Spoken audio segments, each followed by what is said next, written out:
Welcome back. Well, let's walk through this dream and see what it means and how close we all got to what it's supposed to mean. We'll see once we get there. What did we decide to call this one? I think I'm going to call this Fire and Valuables, and we'll just put them all together. Okay, so who or what is the focus of this dream? Dreamer. The dreamer. Dreamer is the focus, and what are our sub-focuses? The farmhouse. So, farm house. And I know that's often one word, but it just fits in my bubble better. And somebody said fire. Fire in the fields. And the field.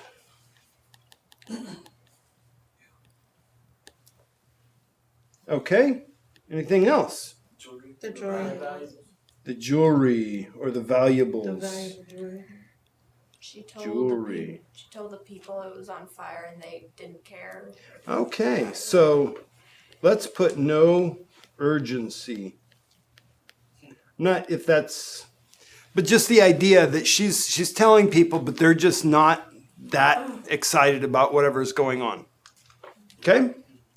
Anything else important? The fact that the fire grew like almost in no time. So fast. Okay. Anything else? She was only supposed to go back for the valuable jewelry. Yeah, she knew that all she needed to do was just get the valuable jewelry. That was what was needed. And she knew exactly where it was. Right. Yeah, so that is kind of our kind of a key piece to what this is talking about. So now let's work through what all the different pieces are. One of the things that we know about the dreamer is the dreamer doesn't actually live in this farmhouse. So this is a dream farmhouse. So this is a dream house, right? So what would a house represent if it's not actually the house you're living in? The person. It's talking about the person's life, right? So it's about their life. Now, what would the field represent? Their grove, there's what they sow into. What they sow into? The harvest. The harvest? Right, it's what she's doing. It's what she's doing. Yeah, so it's talking about activity, it's about what she's doing. So it's all of those, it's work situation, which is what she's sowing into, that would bear some type of a fruit. But it's the things that are surrounding her life that is what she's doing. What does a fire talk about? Destruction. Right. That's just talking about destruction. But what is it about the fire that initially? It seems to be smaller, right? But she notices there's issues that are going on. Right, she's in her life, and she realized, well, there's some issues that are going on. I think we should be concerned about this, but other people aren't concerned.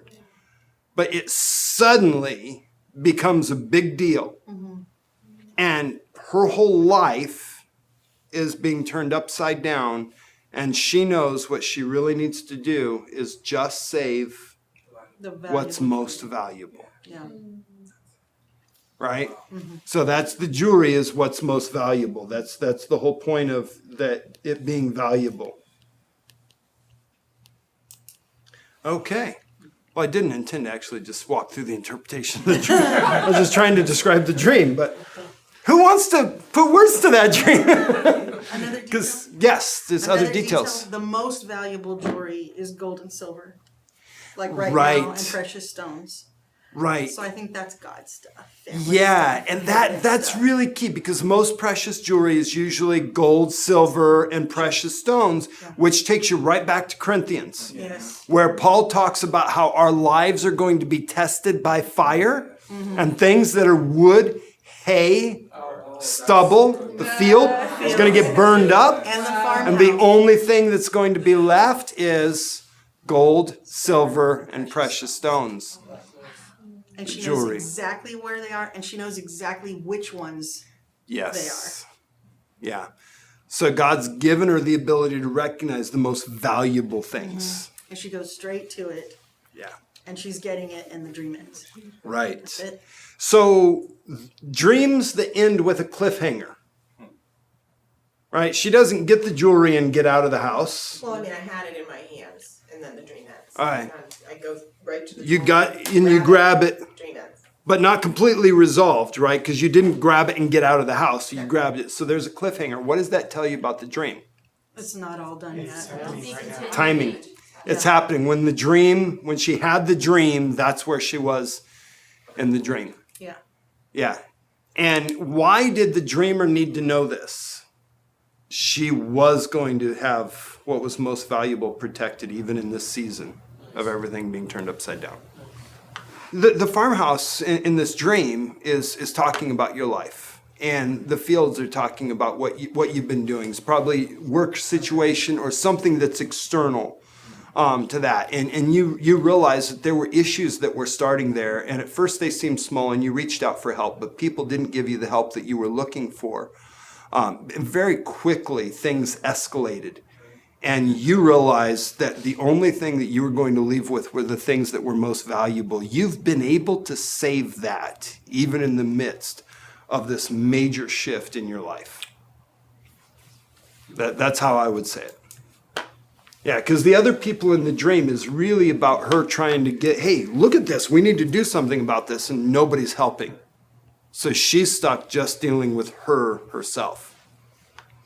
Yeah, because I didn't use any specifically Christianese. Hey, there were issues. You're realizing there's issues in your life. It escalated very quickly, but you came out with the things that were most valuable.